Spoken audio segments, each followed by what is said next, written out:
Conversations you may have had in your home since yesterday. What happens to the team now? Mr. Wilson guaranteed the Bills would stay in Buffalo as long as he was alive, but his death is already stirring up a lot of speculation about the team's long-term future.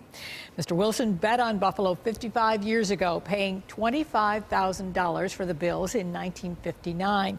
Today, Forbes puts the team's worth at close to $900 million.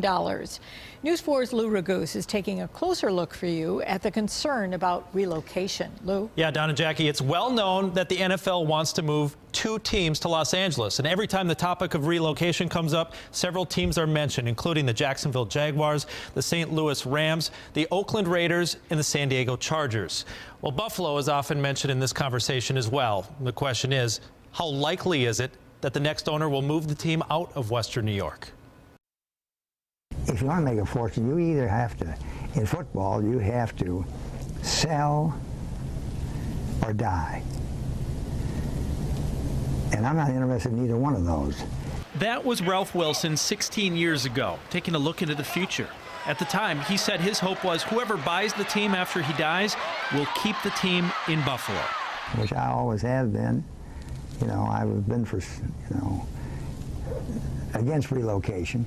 Now, following Wilson's death, the team will be placed in a trust and eventually will be sold, although we don't know if Mr. Wilson made conditions. You can make special rules that affect the interest and how you would like it to be handled, either for a certain duration, whether or not it should be sold in a certain fashion, and those kinds of things. NFL Commissioner Roger Goodell, a Jamestown native, has said several times he sees the Bills in Buffalo for a long time. Here's what he said in 2008 when asked about the team's future after Ralph Wilson.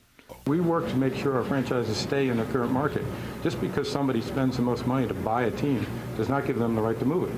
Some businessmen with ties to Western New York have said they'd step in and buy the team if relocation was a serious risk, such as Sabres owner Terry Pegula, who legally could own the Sabres and the Bills. And here's what former Sabres owner Tom Golisano said in 2008. And I, as a citizen and maybe somebody involved on the financial side of it, would do what I could to try to keep the Buffalo Bills in Buffalo. And many see the biggest thing right now keeping the Bills in Buffalo is the current lease for Ralph Wilson Stadium, negotiated by Erie County Executive Mark Poloncarz. It includes a $400 million penalty if someone tries to move the team before 2023. If someone wants to move the team in the year 2020, it would cost them just $28.4 million to get out of the 10-year lease.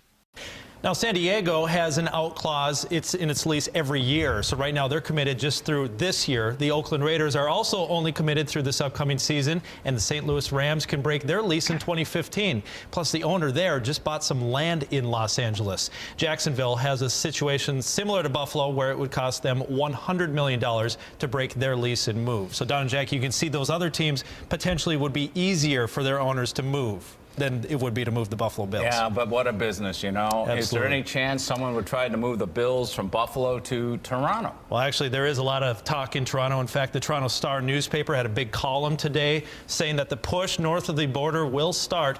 However, the biggest problem for them is television ratings don't count. The Canadian television ratings don't count in the United States. Right. And therefore, the rest of the team's owners would not make as much money off of a Canadian team as they do off of United States teams.